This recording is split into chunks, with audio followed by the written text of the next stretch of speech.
Welcome back. It's Steve. Before we start, I have to tell you something about this episode. I struggle with it. This is a story about a man who should be hated. Vilified, maybe.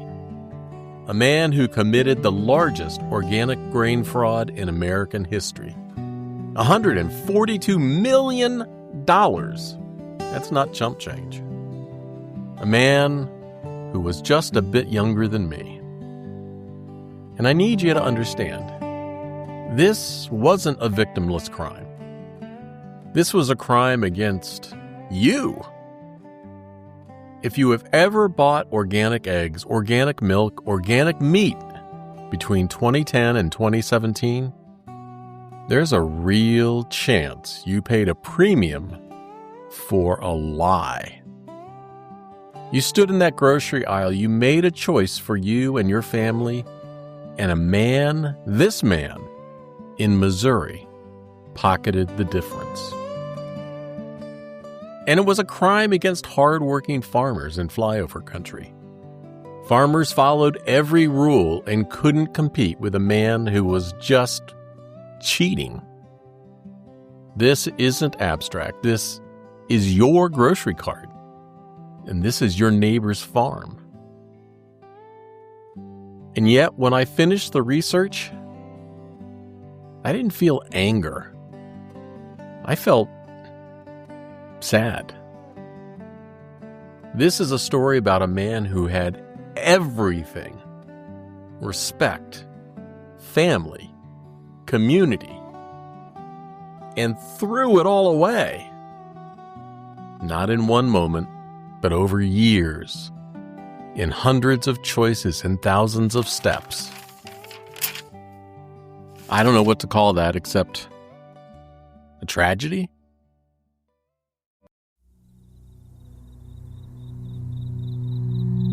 It's Monday, August 19th, 2019. Chillicothe, Missouri, population 9,000. The kind of town where people wave from their cars. Hey! Where everybody knows your name and your business. It's 5:20 in the evening. Still hot out. The sun won't set for another 3 hours. Two officers from the Chillicothe Police Department pull up to a house on Webster Street. They've been called for a welfare check. No one answers the front door. They walk around. They move to the garage. Inside, a vehicle, engine running. Behind the wheel, a man, 60 years old, not moving.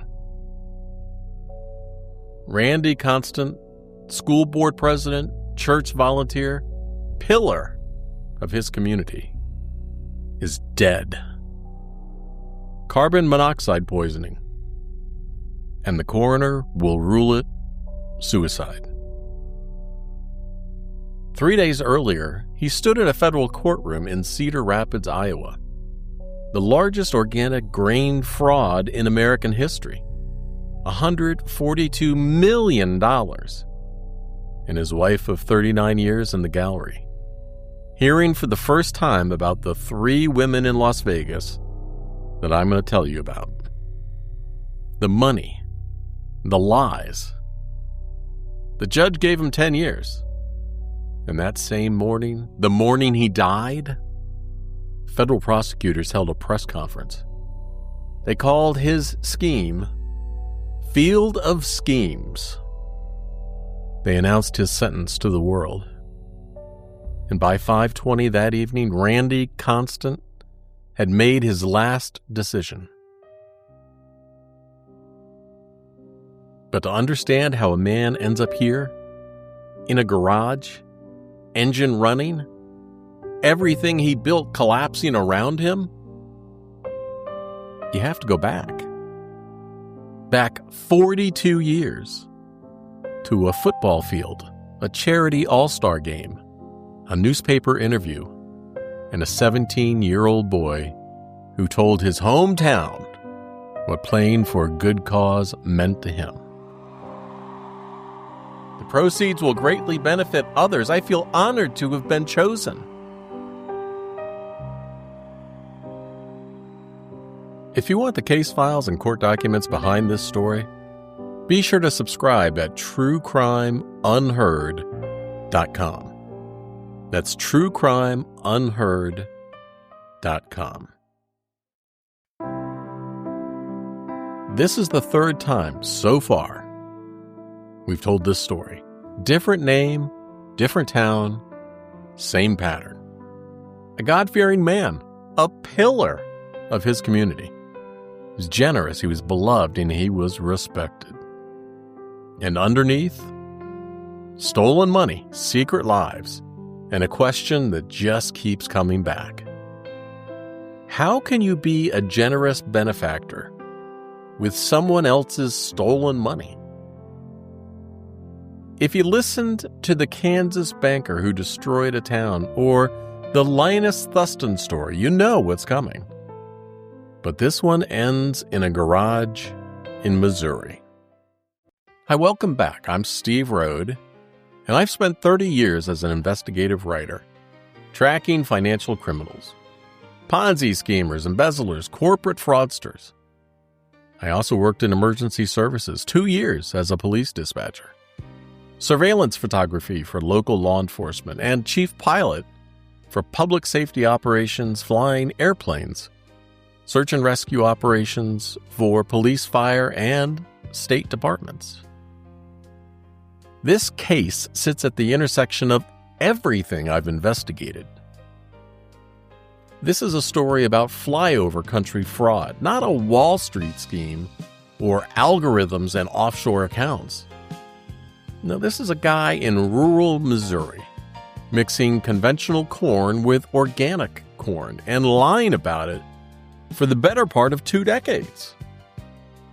It's simple, it's unsophisticated, and it corrupted 7% of all organic corn sold in America. His name was Randy Constant, and by the time federal investigators caught up with him, he had sold more fraudulent organic grain than anyone in the history of American agriculture. But that's not why this story matters. It matters because of who he was before and what he became.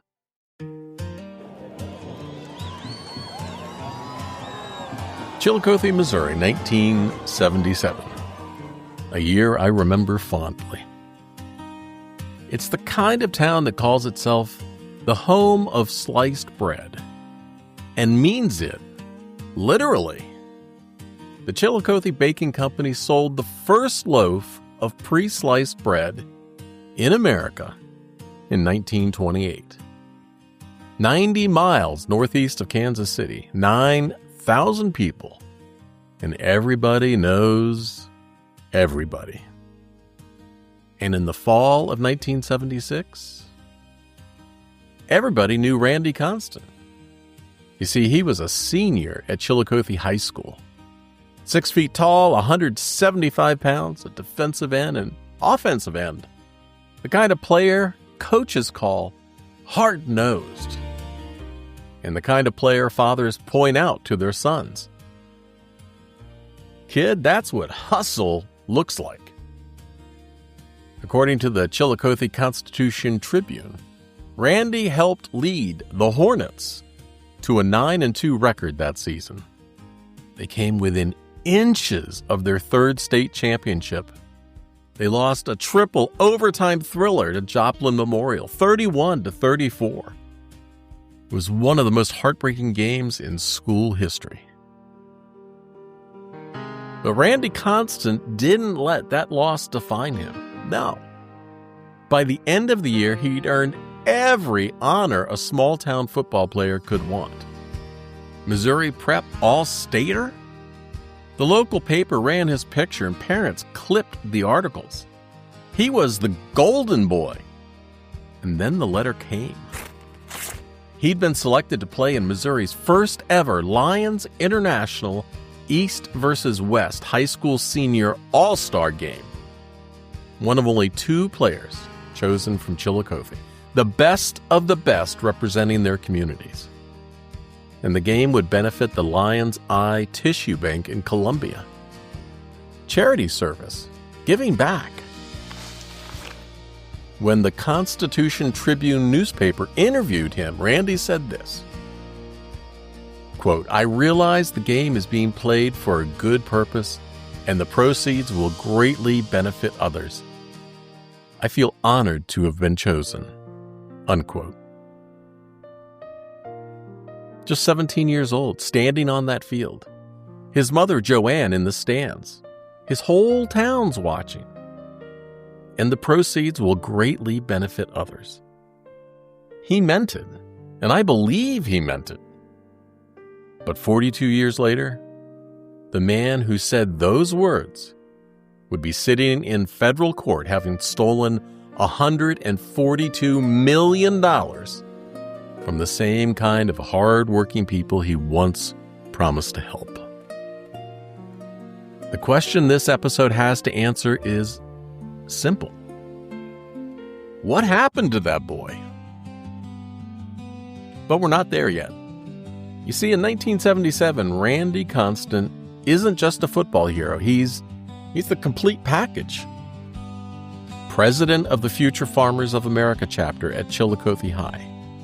444 members, parents, and guests at the annual banquet. His mother honored as an honorary chapter farmer. He won every leadership award they had to give, including the first ever Jerry Litton Memorial Leadership Award, named for a Missouri congressman who had died in a plane crash just the year before. A man who represented everything good about public service. Randy Constant collected them all. And his future? The University of Missouri.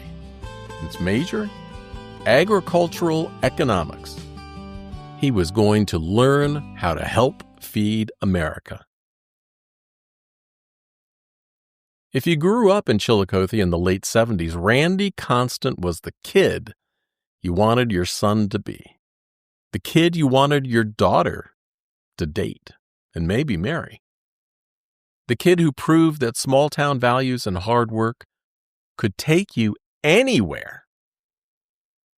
And what nobody knew, what nobody could have known, is that this same kid would one day be called the largest organic fraud case in the history of this country by a federal prosecutor. But that's 40 years down the line. First, he has to become a family man. So Randy married his high school sweetheart, Pamela Stevens. Pam grew up in Chillicothe too. I mean, they met young. They dated through school and married in 1980, the summer before his senior year at Mizzou. She had plans of her own. According to a local news interview years later, Pam wanted to go to law school. But as she put it, we rarely lived near any law school. You see, the 1980s were hard years for American agriculture. Farms were failing, banks were calling loans, and Randy Constant did what a lot of ambitious young men did. He took jobs where he could find them. Archer Daniels Midland, Schouler Grain Company, Pfister Seeds. The family moved constantly. Decatur, Illinois, Salina, Kansas, Nebraska, Iowa, the Kansas City suburbs. Town to town, job to job, building a career in agribusiness, one transfer at a time.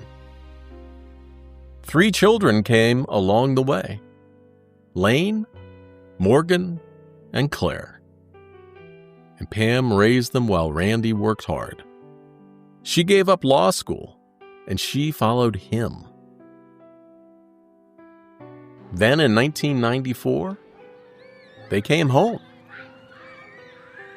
Back to Chillicothe, back to the town where everybody knew them, where their families still lived, where Randy could finally build something of his own.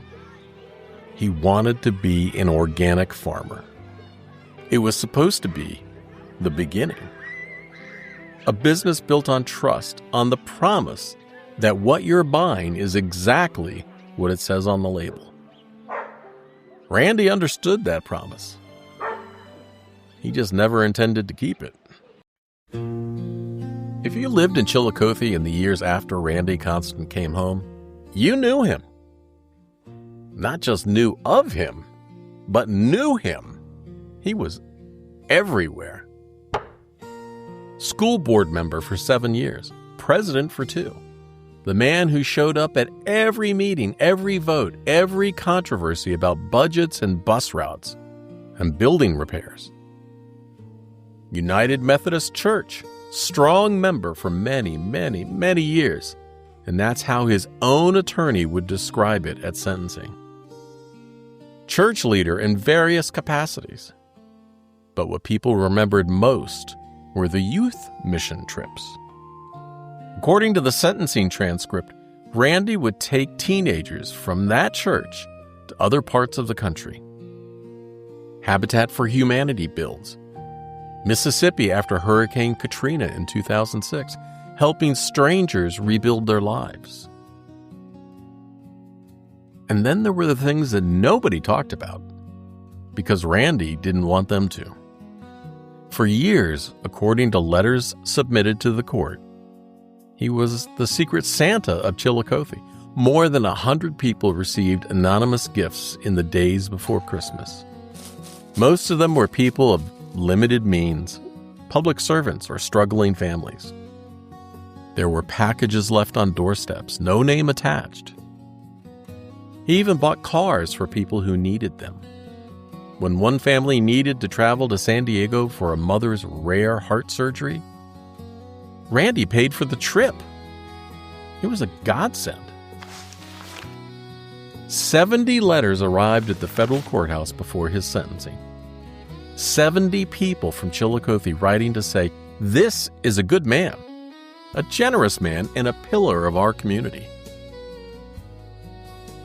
One neighbor, Marianne Cole, said it plainly. She said, "I knew a different Randy than what I read about in the papers. Everything about him seemed good and legitimate." Yeah, everything seemed good, but not everyone was fooled. John Heinke, a farmer in northwest Missouri, years earlier, when Randy first came to his door as a seed salesman, Heinke sized him up immediately when he told the New Yorker his first impression. He's a smooth talker. It's one of those guys you have to worry about. He was right, but he was also in the minority. Most people looked at Randy Constant and saw exactly what Randy wanted them to see. And that's the thing about Randy Constant. The good was real. The charity was real. The mission trips and the secret Santa and the beds for children, because in rural America, some kids don't have beds. They sleep on the floor. All of that happened. No doubt. The question the judge would ask years later is where the money came from and whether you can be a generous man with stolen funds. To understand what Randy Constant built, you have to understand how organic certification works in America, or more precisely, how it failed. The USDA's National Organic Program sets the rules. To sell grain as certified organic, you need to prove that no synthetic pesticides, no prohibited fertilizers, no genetic modification touched your crops for at least 3 years. 3 very long years. You hire a certifying agency. It's a private company. To inspect your operation, they check your fields, they review your paperwork, and they issue a certificate. And then you can charge a premium for your crops. 30% more, sometimes 50% more. Well, the problem? You see, organic corn looks exactly like conventional corn. There's no test, no chemical marker, no way to look at a bushel of grain and know how it was grown. You see, the entire system runs on trust. And Randy Constant saw that weakness and he exploited it. In 2001, he partnered with an agronomist from Minnesota named Glenn Borgerding. They founded Organic Land Management. And at their peak, they managed 6,000 acres across a dozen farms in 5 states. Randy also started a grain brokerage in Ossian, Iowa. Jericho Solutions. On paper, it bought organic grain from farmers and sold it to processors. In reality, it was the machine that made his fraud possible. Randy had a line he liked to use in negotiations. According to The New Yorker, he said, "Look, I'm just a dumb farmer." But he wasn't dumb, no. And he wasn't just a farmer. But that line worked, and it put people at ease, made them underestimate him. Because if you control the farms and the brokerage, you control the paperwork. You can buy cheap conventional grain, mix it with a little organic grain, and then sell the whole thing as certified organic. The industry calls it salting. Randy Constant turned it into a $100 million enterprise. Here's how it worked. Randy owned farmland in Missouri. Some of it was legitimately certified organic, but most of it wasn't. He'd spray prohibited chemicals on fields that were supposed to be organic. And according to court documents, he directed employees to apply synthetic fertilizers and pesticides, the exact crap that was supposed to not be on organic labeled products. Consumers thought they were avoiding that. And then he'd harvest the grain and sell it through Jericho Solutions. But Randy was also buying grain from other farmers, conventional farmers, farmers who never claimed to be organic, who used whatever chemicals they wanted, who sold their corn and soybeans at standard market prices. And Randy paid them market rate. Then he turned around and he sold that same grain as certified organic at premium prices. The key to the fraud was the paperwork. Randy created false certificates, falsified organic transaction records, and according to the federal information filed against him, he made fraudulent claims to the USDA about his farming practices. When inspectors came, he used the salting technique. Mix a little real organic grain in the shipment. Show them legitimate fields used during the audit, and then bury them in documentation. Glenn Borgerding watched it happen once, and years later he told The New Yorker, quote, "Randy threw down this document, tied to this document, tied to that document, and presented it like it's so obvious any idiot can figure this out. Why can't you?" The inspector retreated, unquote. Borgerding had another way of describing it. The tone in Randy's voice and the way he acted, it was like Novocaine. It just puts you at ease. That was Randy's gift. He numbed people's suspicions. The fraud wasn't sophisticated. It didn't require algorithms or offshore accounts or shell corporations. It just required someone willing to lie consistently for years to everyone. And Randy Constant was willing. Let me stop here for a moment. 30 years investigating financial criminals, and I can tell you, the most dangerous frauds aren't the complicated ones. No, they're the simple ones that scale. Randy Constant didn't invent anything. He didn't hack a system or exploit some exotic loophole. No, he just lied. On paper after paper, shipment after shipment, year after year. The organic certification system is built on trust. Inspectors can't test every bushel. They rely on documentation. They rely on the assumption that farmers, people who feed America, are telling the truth. Randy saw that assumption and realized, nobody's checking. And here's the thing. This wasn't a one-time temptation. This was who he became. A former employee named Ty Dick told The New Yorker that Randy once suggested importing cheap Chinese tilapia fish and selling it in America as American grown from a fish farm. Dick pushed back. Quote, "We can't sell those to Whole Foods. It goes against everything we're saying." Unquote. Randy's response? You think they'd notice? That's not a man who fell into fraud. That's a man looking for any angle, any weakness, any shortcut to easy money. You see, the grain scheme wasn't an accident. Turns out, it was a pattern. Let me bring this home.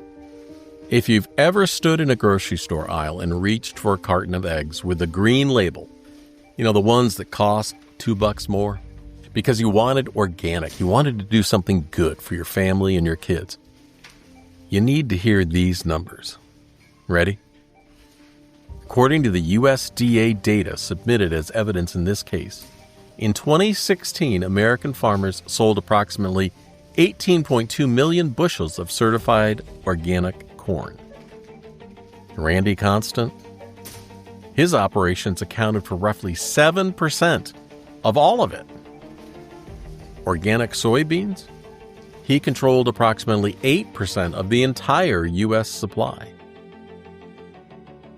One man in Chillicothe, Missouri, controlling 7 to 8% of America's organic grain market.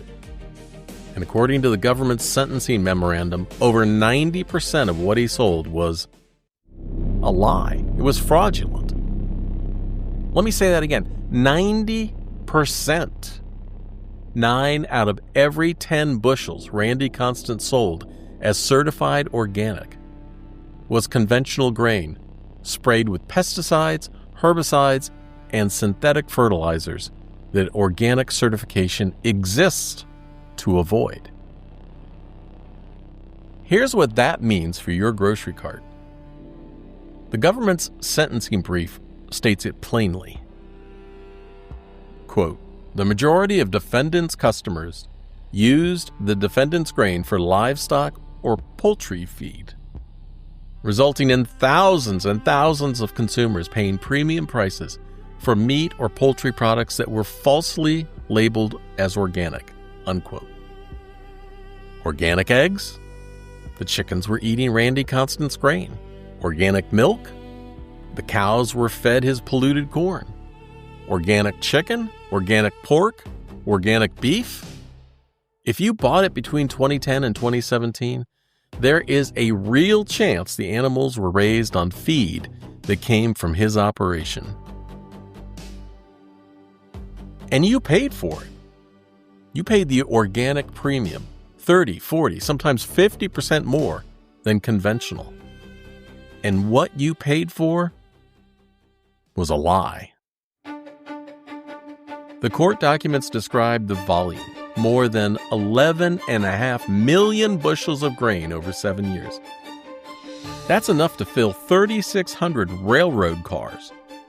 If one arrived at a grain elevator every single day, it would take nearly 10 years to unload them all. The total? $142,433,475 in fraudulent grain sales. But the government's sentencing memorandum says that number actually understates the actual damage. Constant sold his grain to distributors and feed operations, and then they resold it at a markup. The grain became animal feed, which became eggs, milk, and meat, which was sold to grocery stores, which sold it to you. The prosecutors put it this way: the defrauded end purchasers paid considerably more, perhaps exponentially more, than the $142 million figure. Exponentially more. Get it? And there's another set of victims the court identified. Not consumers, not you and me, but farmers, neighbors, people he cared about. Legitimate organic farmers, the ones in Iowa and Minnesota and Nebraska who actually followed the rules, who didn't spray prohibited chemicals, who waited the required 3 years for their land to qualify, who did everything right. They had to compete with Randy Constant. And because he was lying, because his grain wasn't actually organic, he could sell it cheaper than they ever could. He undercut honest farmers for years while pocketing the premium himself. And the government's brief says it directly. Legitimate farmers, quote, suffered financially by having to compete in an industry where the defendant, because he was lying and cheating, could sell more than $125 million in fraudulently marketed grain for lower prices than what legitimate farmers possibly could, unquote. Picture one of those farmers. A farmer in Iowa, third generation on the same land. He spent 3 years converting his fields to organic, 3 years of lower yields and higher costs, and no premium prices yet. He did it because he believed in it. He did it because his customers believed in it. And when he finally got certified, when he finally could sell his grain as organic, he found out he couldn't compete. Some broker in Missouri was offering the same certification at prices that made absolutely no sense. He didn't know why. He just knew he was losing. And that farmer never appears in the court documents. No victim impact statement, no name in the newspaper, just another honest person who played by the rules and got crushed by someone who didn't. That's who Randy Constant stole from. Not just consumers, not just an abstract system.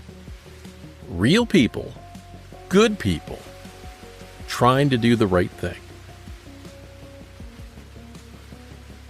So that's the scale.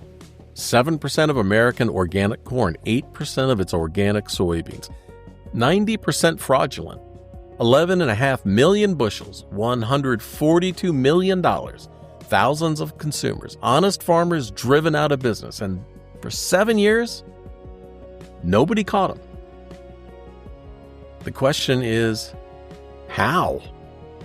How does one man in rural Missouri fake organic certification on that scale for that long without anyone noticing? Well, the answer starts in 2007 when someone did notice. They tested his grain and they found exactly what you'd expect. And then, nothing happened. In 2007, a woman named Mary Jo Rablin. She's running a company called Nevada Soy Products.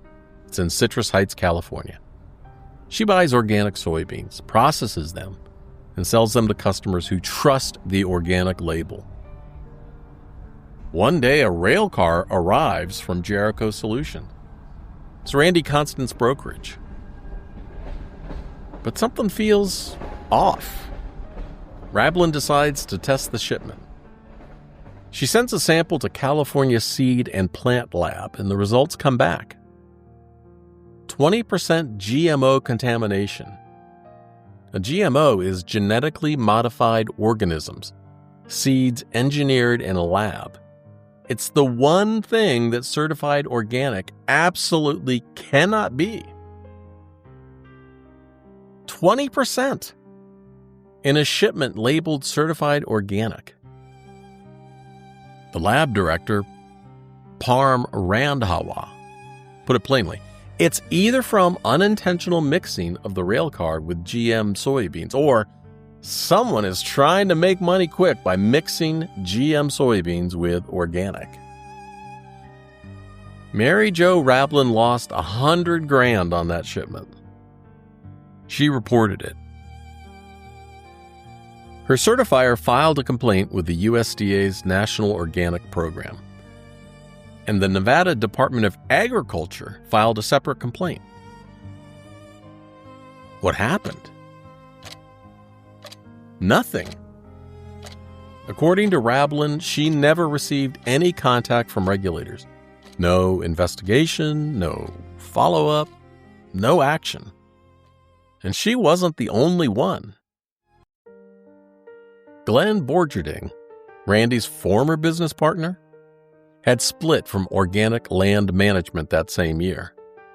He had an uneasy feeling about Constant's activities, and he reported his concerns. He suggested an unannounced inspection. And guess what? Nothing happened. Here's the thing. When Borgerding complained to people in the organic industry that Constant had swindled him, a woman named Sue Baird, an industry insider, had a very telling response. According to the New Yorker, she said, "Everybody knows that about Randy." Everybody knew, and nobody stopped him. A Clarkson Grain employee later explained why. They said, in his mind, he could slick talk anyone, and he had no fear of actually getting caught. In 2012, a competing certifier named Sam Welsh filed another complaint.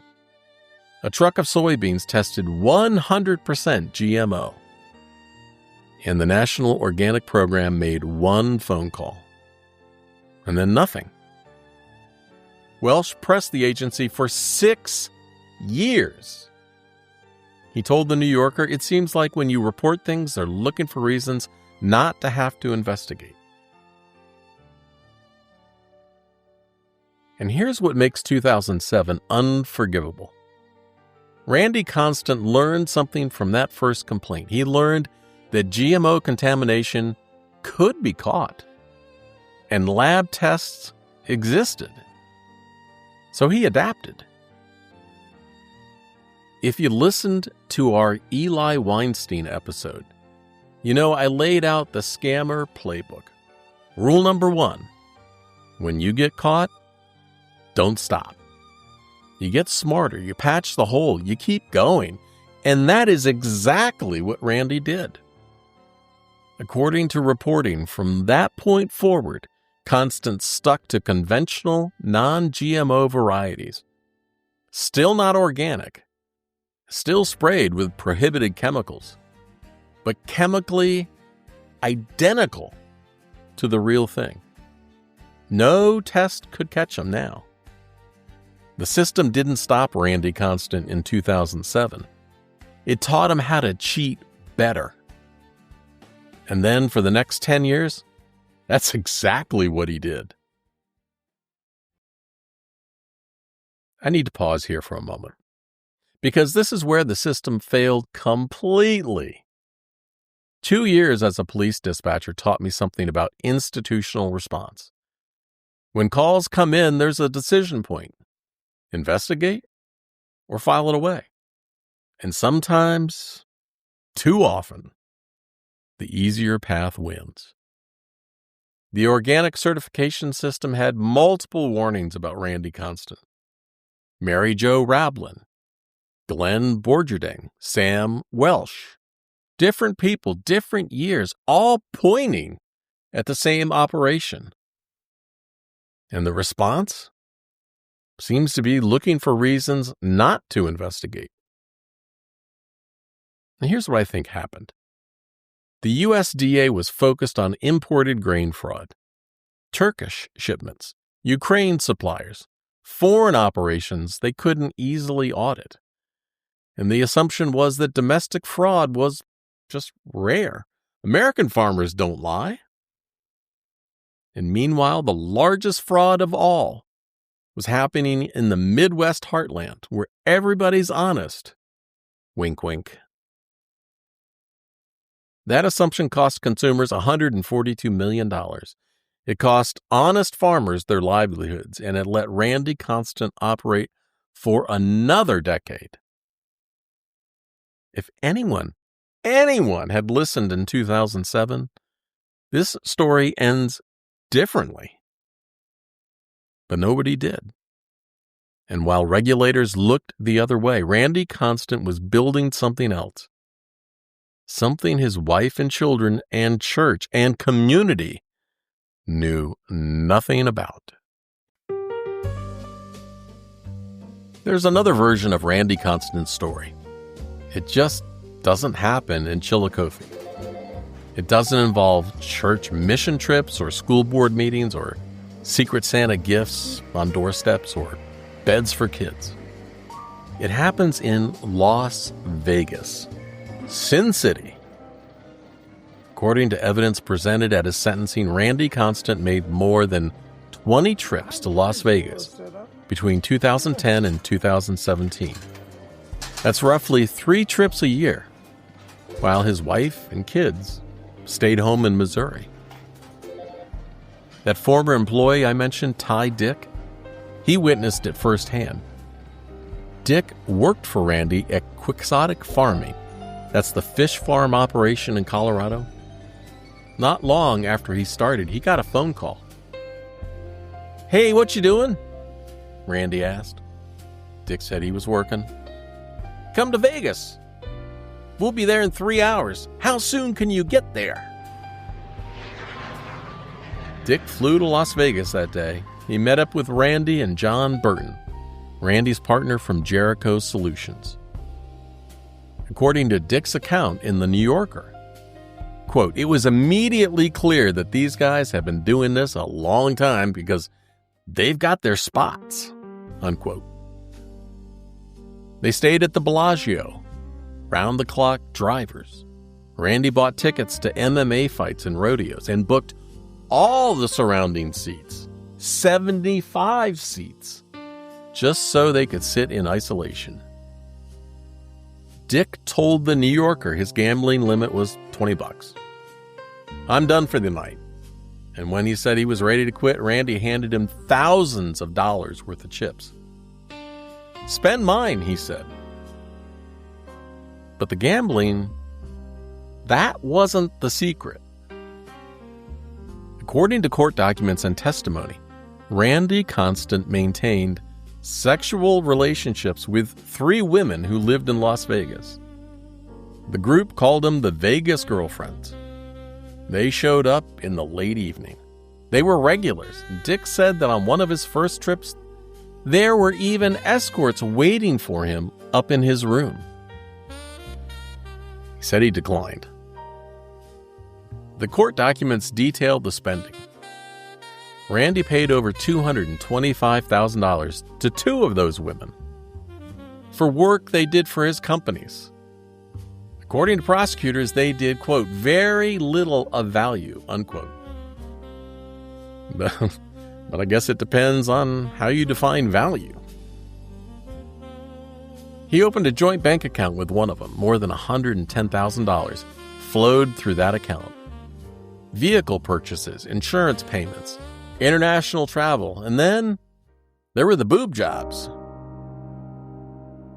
According to the stipulation filed with the court, Randy Constant spent approximately $2 million supporting those 3 women in Las Vegas over the 7 years. $2 million. While his wife taught preschool at the Methodist church back home. While he packed buddy bags. Those are the food bags for hungry school children to take home on weekends. And while he delivered beds to kids in need. Ty Dick noticed something else about those trips, something that stuck with him. Randy Constant had led youth mission trips for a church. A church! And Dick noted with firm views about the sinfulness of gambling. And here he was at the Bellagio, handing out $1,000 chips, surrounded by escorts. Steve Abernathy, the man who sold Randy the Colorado fish farm, tried to make sense of it. He told the New Yorker, he's a small-town guy. He never really got out and did anything. So maybe that's what Vegas was, the life Randy felt he missed. The version of himself he kept hidden from Chillicothe. And the church. And his wife. And his family. And his kids. And his friends. So that's the question this case keeps asking. Not how did he do it? We know that. But how did he live with it? I mean, think about it this way, all right? It's Sunday morning in Chillicothe. Randy Constant is at the United Methodist Church. Maybe he's helping with the youth group. Maybe he's shaking hands in the fellowship hall. Maybe he's planning the next mission trip to help strangers rebuild their homes. That afternoon, the phone rings. Come to Vegas. We'll be there in 3 hours. Sunday night in Las Vegas, Randy Constant is at the Bellagio, handing out $1,000 chips to women he's paying to be there. Same man, same weekend. Vegas was only hours away by plane. And he made that trip more than 20 times. 2 different lives that just never touched until a federal courtroom forced them together. I know I shouldn't be surprised or shocked or amazed that this has happened. But how do you pack food bags for hungry children on Sunday morning and fly to Vegas that afternoon? How do you lead teenagers on Habitat for Humanity trips and then open a joint bank account with your mistress? How do you write checks to the Methodist Church and checks to escorts in the same week, maybe on the same day? I don't have an answer. And I'm not sure Randy did either. Hey, if you're still with me, and I hope you are, because what you're about to hear will make it all collapse. Make sure you're subscribed at truecrimeunheard.com. Now, where were we? Oh, Randy Constant has 2 lives. One in Chillicothe, one in Las Vegas, and in 2017, they were about to collide. It's 2017, and somewhere in the supply chain, the buyer decides to test their grain. Standard due diligence. It's what any good buyer would do. They send a sample to the lab, they verify what they're buying, and the results come back. Randy Constant's certified organic grain tests positive for GMO. This time, somebody listens. The USDA Office of the Inspector General opens an investigation. The FBI joins. Federal agents start pulling records, bank statements, transaction logs, shipping manifests. The salting, the false certificates, the conventional grain sold as organic, the Nebraska farmers who grew crops knowing Randy would lie about them, the millions flowing to Las Vegas. All of it. According to the New Yorker, federal agents arrived at Randy's home in a convoy of vehicles. Glenn Borgering, his former partner, heard about the arrest, and he told the magazine he wasn't exactly floored. He'd picked up worrisome clues years before. The scheme that ran for more than a decade was finally over. But Randy Constant wasn't going down alone. He'd pulled other men into this, including a decorated Vietnam War hero who'd spent his life doing the right thing. Randy Constant didn't do this alone. No. To sell 11 million bushels of fake organic corn and grain, he needed farmers, real farmers, growing real crops, willing to look the other way, while Randy lied about what they produced. And he found them in Nebraska. Tom Brennan, 70 years old, a Vietnam veteran. According to Judge Williams, he was a, quote, legitimate war hero, unquote. He was a decorated platoon leader who served his country. The kind of man who had done the hard thing when it had mattered. The kind of man who spent his whole life doing the right thing. And Randy Constant got him to look the other way. His son, James Brennan, and a neighbor, Mike Potter, all from Overton, Nebraska, a small town about 200 miles west of Omaha. They grew conventional grain, and they knew Randy was selling it as organic, and they collected the higher prices and convinced themselves, as their attorney put it, to look the other way. The Brennans and Potter received over $10 million from Randy Constant during the scheme. In October 2018, all three pleaded guilty to wire fraud. That's what this fraud did. It didn't just steal from consumers. It corrupted people who had spent their whole lives doing the right thing. And there was a fourth man, John Burton, from Clarksdale, Missouri. Randy's friend and his partner at Jericho Solutions. The man who went to Vegas with him, who sat in those 75 empty seats at MMA fights. Burton grew non-organic grain and sold it to Randy, knowing it would be marketed as organic. He also worked on Randy's farms, spraying those fields with the prohibited chemicals. He pleaded guilty in May 2019. And there was one more, Stephen Whiteside, from rural Chillicothe. His wife taught English with Pam Constant at the high school. The families were friends. Whiteside signed a document in 2015 falsely claiming he owned or farmed certain land he had no connection to, so Randy could get it certified organic. He pleaded guilty to a misdemeanor in 2020. The sentences varied. Tom Brennan, the decorated veteran, got 3 months. The judge acknowledged his war service. James Brennan got 20 months. Mike Potter got 2 years. John Burton got 22 months. Whiteside got probation. At sentencing, the prosecutor made a point of noting what Randy had done to these men. Quote, "He did not fall into this. Your Honor, he saw a weakness, he exploited it, and then he got others to exploit it with him." Unquote. People with no criminal histories and people who trusted Randy. Randy Constant didn't just steal from consumers. He pulled other men down with him. It's December 20th, 2018, and now we're at the federal courthouse in Cedar Rapids, Iowa.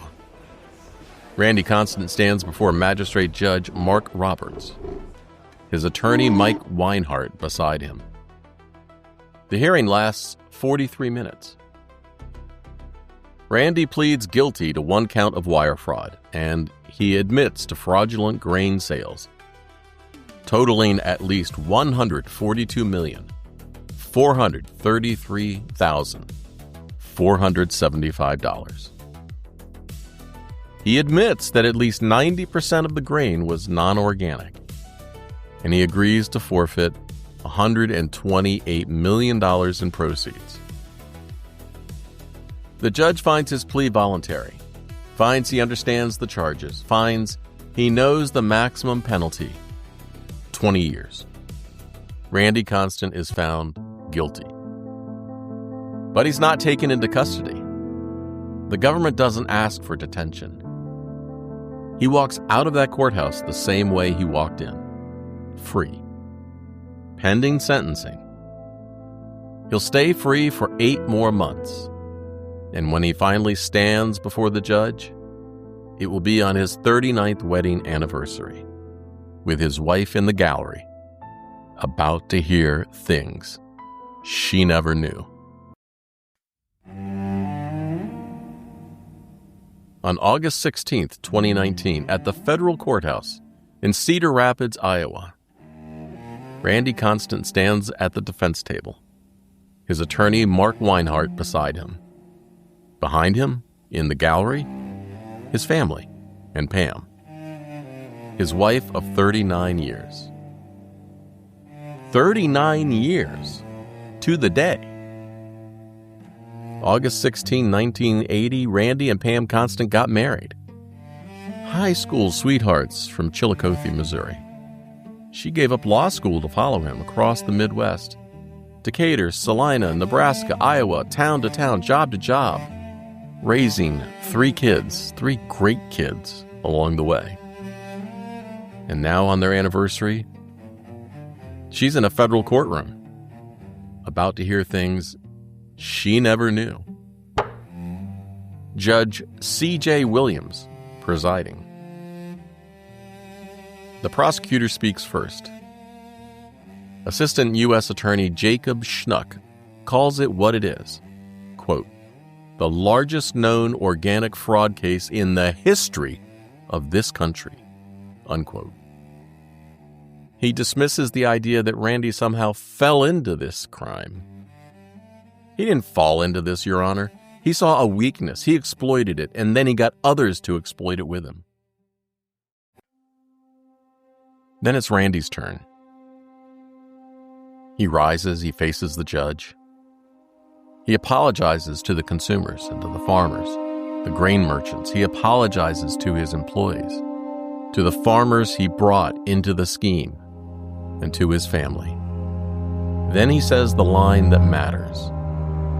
Quote, the organic system in this country is built on trust, and I violated that trust. Unquote.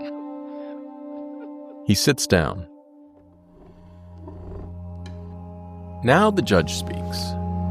Judge Williams has read the letters, 70 of them, from Chillicothe, friends, neighbors, church members.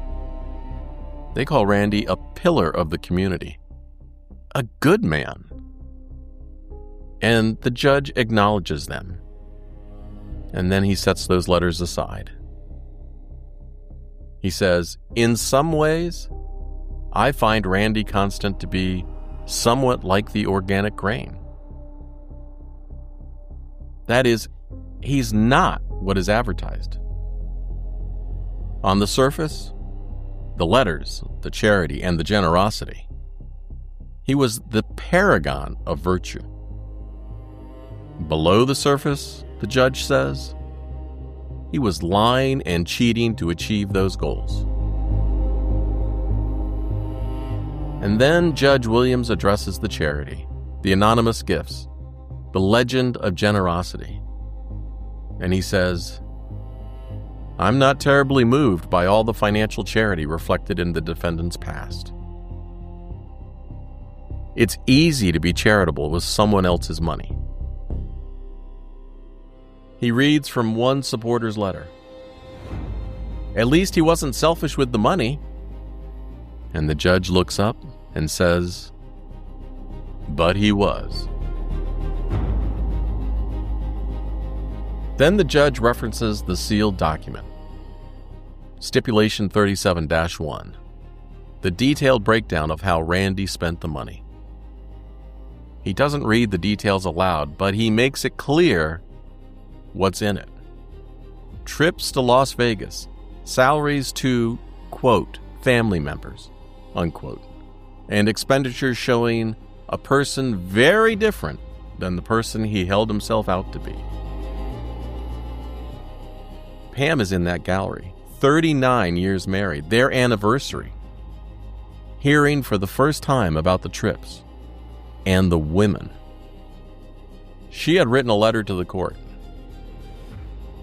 She said, "You expect bad people to do bad things, but this is a good person who did a bad thing." She came to court that day anyway, and on their anniversary, knowing all of the warts, her attorney said. Judge Williams delivers the sentence: 122 months, 10 years and 2 months. But Randy Constant is not taken into custody. The judge gives him the choice: start serving your sentence right now, or surrender yourself to the federal facility later. White-collar criminals have that choice. And Randy chooses later. He walks out of that courthouse free for now, with his wife beside him. 3 days. 70 letters said he was a good man. The judge said it's easy to be charitable with someone else's money. And the prosecutor said he didn't fall into anything. He saw a weakness and exploited it. And Randy himself said he violated the trust the entire organic system was built on. Everyone spoke.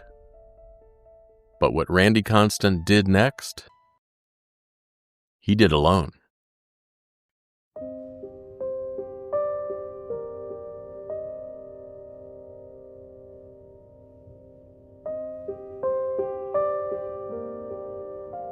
It's easy to be charitable with someone else's money.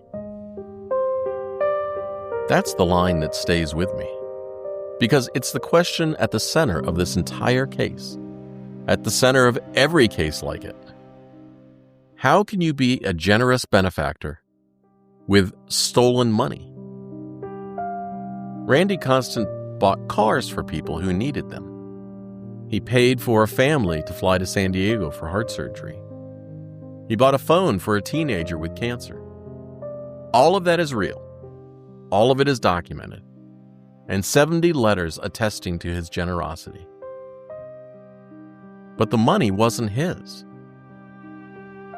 Every dollar he gave away came from consumers like you, who paid for organic food and got something different they didn't want. From farmers who played by the rules and lost business to a man who cheated. From a system built on trust that he systematically exploited.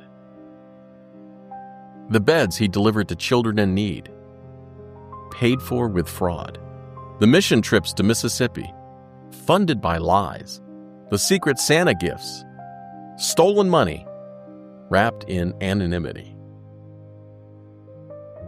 The judge saw through it, and that's why 70 letters really didn't matter, because generosity with stolen money isn't charity. It's laundering your conscience. You can't buy back your soul with someone else's stolen money. Let me stop here for a moment. At sentencing, his attorney said Randy was deeply ashamed, and his wife's statement said he was deeply ashamed of his conduct. And after reading the entire sentencing transcript, he sure fell on the sword when talking to the court about his actions. This is a good time to remember that if you're a site subscriber, you will get access to all the court documents through the secret link when I send out this show's episode release. You can read what I read. If you're not a subscriber, subscribe now so you don't miss out in the future. And I believe the shame was real. In that courtroom on that day, with his family watching, I really, really do. But here's what 30 years investigating criminals has taught me. Shame that arrives only at sentencing isn't conscience. It's consequence. Where was that shame on the 14th trip to Las Vegas? Where was the religious conviction when he opened a joint bank account with a hooker who wasn't his wife? Where was the man who led youth mission trips, for a church with firm views about the sinfulness of gambling. When he was handing $1,000 chips to escorts at the Bellagio. He had years to stop, hundreds of chances to choose differently, and every single time, he chose the lie. His defense attorney called him a real puzzle. I don't think he's a puzzle at all. I think he's a pattern. Hector Sanchez, the man who worked for Randy at his fish farm, put it more bluntly. He told the New Yorker, he was in it for the money. Greed. That's all it was. You start making money, you want more. It's an addiction, man. And that's what I see here, not a puzzle, an addiction. To money, to status, to the double life. We've seen this before on the show. Small town Midwest. God-fearing pillars of the community. The Kansas banker who stole from his neighbors. If you missed that episode, it's called How a Kansas Banker's Crypto Mistake Destroyed a Town. Linus Thuston, who used his position for sexual exploitation of women. That episode is Betrayal of Justice. And now Randy Constant. Same pattern, living double lives, sorry only when they're caught, and then asking for forgiveness and understanding. That's not remorse. That's the playbook.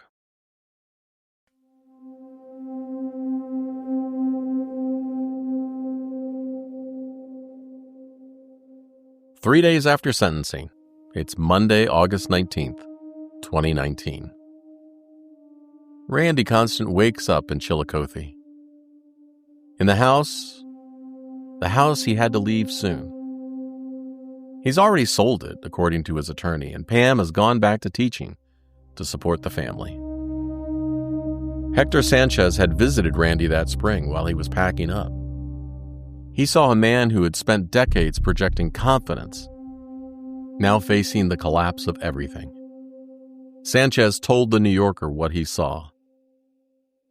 He was leaving his beautiful, humongous, gorgeous house that he raised his kids in. He was scared shitless. That morning in Cedar Rapids, federal prosecutors held a press conference. They announced the sentences. Randy Constant, 10 years and 2 months. The largest organic fraud in American history. They call it Field of Schemes. And the story explodes. It goes national. Now, we don't know what Randy did that day. We don't know who he talked to, what he thought about, and how he spent his final hours. But what we do know is this. At approximately 5:20 in the evening, officers from the Chillicothe Police Department arrive at the house. It's a welfare check. No one answers the front door.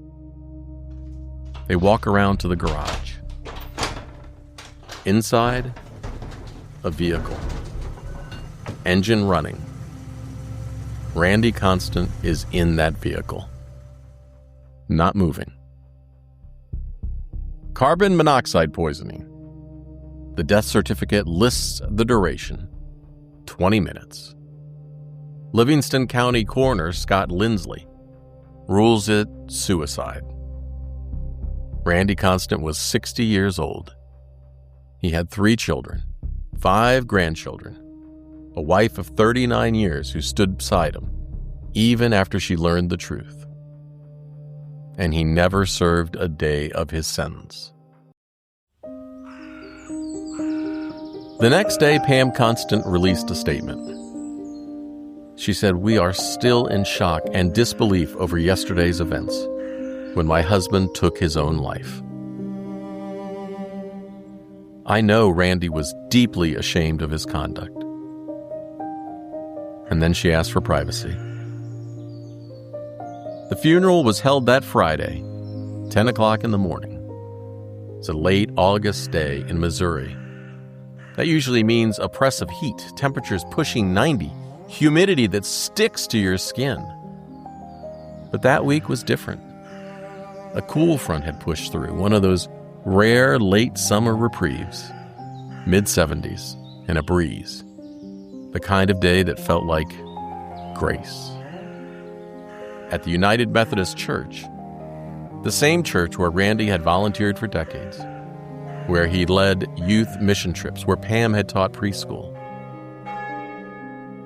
The memorial contributions were directed to the Beds for Children ministry, the program Randy had participated in, with money that wasn't his. Because Randy died before his appeal window closed, the federal court vacated his conviction. Technically, legally, he died an innocent man. The court ordered the $100 special assessment he'd paid be returned to his surviving spouse. $100 from a $142 million fraud. The forfeiture judgment, that $128 million, remained in place, but there was nothing left to forfeit. Randy had already sold the house, the farm equipment was gone, the money had been spent. On Las Vegas trips, on 3 women, on boob jobs, on being generous with other people's money. I wish I could play you a quote from one of the thousands of consumers who bought Randy's grain. But that's the thing about this fraud. Most of them still don't know they were victims. But chances are, you were probably one of them. You bought organic eggs. You bought organic milk. You fed your families. You stood in grocery aisles and paid extra because you trusted that label. And you'll never know what you actually paid for. So, the best person to ask about this is, ask yourself how you feel about that. Picture it this way. 11.5 million bushels of fraudulent grain, enough to fill 13,000 semi-trucks. Line them up bumper to bumper and they'd stretch 177 miles from Kansas City to Des Moines. That's how much fake organic grain Randy Constant sold. And it ended up in your refrigerator and in your mouth. Glenn Borgering, Randy's former business partner, the man who first suspected something was wrong back in 2007, he heard about the suicide. And he told the magazine, "The reaction you get from people after hearing of a suicide is that he deserved what he got." And then he paused. But I don't feel that way. There was a lot of good in Randy, and the real tragedy is that he went down this path. I understand that reaction. It's complicated. Because the truth is complicated. I need to tell you something. I personally know what carbon monoxide poisoning feels like. Years ago, I was flying as chief pilot for public safety operations. And mid-flight, things started to get kind of wonky. Thoughts not connecting, coordination off. And then my skin started to tingle. And I remembered my training. I looked at my fingernails. You look at the beds under your fingernails. They were cherry red. That's a warning sign. I thought, if I don't stop this situation, I'm going to die from carbon monoxide poisoning. I got on the ground as fast as I could. I made it. But here's what most people don't understand. Carbon monoxide isn't instant. There's a window when you know something's wrong, where you could still move, you could still open a door, you could still change things. The death certificate says 20 minutes. Randy Constant sat in that garage for 20 minutes. He felt it happening. He felt himself slipping away. And he stayed. That's not a moment of weakness. That's 20 minutes of choosing. And whatever he was running from, the prison sentence, the shame, the look on Pam's face, it was worse to him than sitting in that garage, feeling the edges go dark and not opening the door. I don't know what to call that, except sad. But this story doesn't end in a garage.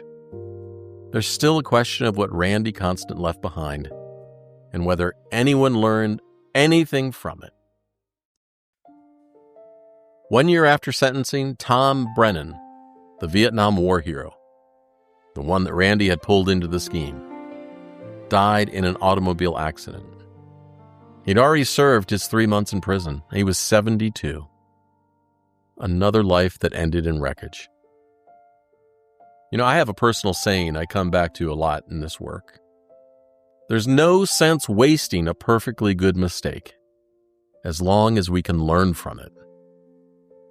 The organic industry learned from Randy Constant. Eventually. In January 2023, the USDA published the Strengthening Organic Enforcement Rule, the biggest update to organic regulations since the original act in 1990. Brokers have to be certified now. Unannounced inspections are mandatory, and fraud prevention plans are required. It took the largest organic fraud in American history to make that happen. It's too late for Mary Jo Rablin and her $100,000 loss. It's too late for the honest farmers who couldn't compete with a man who was cheating. And it's too late for the consumers like you who paid premium prices for lies. And it was far too late for Randy Constant. But maybe not too late for you. Because the loopholes Randy exploited, most of them are closed now. But not before other farmers tried the same scheme. In the years since, federal prosecutors have charged organic fraud cases in South Dakota and Minnesota. Same playbook, same lies, same lavish spending with stolen money. And that pattern continued. The day after he died, the Chillicothe Constitution Tribune, the same paper that had celebrated him as a high school star, published a story about his crimes. According to the New Yorker magazine, it was their only such story. And in it, Randy Constant, once the town hero, was described as formerly of Chillicothe. Formerly. Like he never really belonged there at all. You remember those other episodes I mentioned earlier, the Kansas banker, Linus Thuston, the prosecutor? Different names, different Midwest small towns. Same pattern. God-fearing men, community leaders, secret lives. Until you ask where the money or favors came from. The judge said it best. It's easy to be charitable with someone else's money. And the question I keep coming back to is the same question I started with. Not how they did it, but how did they live with it? 42 years earlier, a 17-year-old boy stood on a football field in Chillicothe, Missouri. He had just been selected for the Lions All-Star Game. He was proud. A charity game to benefit the blind. One of the best young players in the state, and his mother in the stands, his future wide open. And the reporter asking him how he felt about playing for a good cause, and Randy Constant said, "The proceeds will greatly benefit others. I feel very honored to have been chosen." He was right. The proceeds did benefit others. The 3 women in Las Vegas, the anonymous recipients of his Secret Santa gifts. Just not the others that he promised. I don't have an answer for how that 17-year-old boy became the man in the garage. I'm not sure Randy Constant did either. If you want case files and court documents behind this story, the sentencing transcript, the government's brief, the USDA data, well, you needed to have already subscribed before at truecrimeunheard.com. Site subscribers will get the secret link to that data. So don't miss out on future shows. Subscribe now. You can also find me on Facebook, Substack, Instagram, and YouTube. Just search True Crime Unheard. And if this episode hit you the way it hit me, please take 10 seconds and leave a rating or review wherever you're listening. It helps other people find these stories. I'm Steve Rode. This has been True Crime Cases You Haven't Heard. Stay safe, stay curious, and stay subscribed. Bye.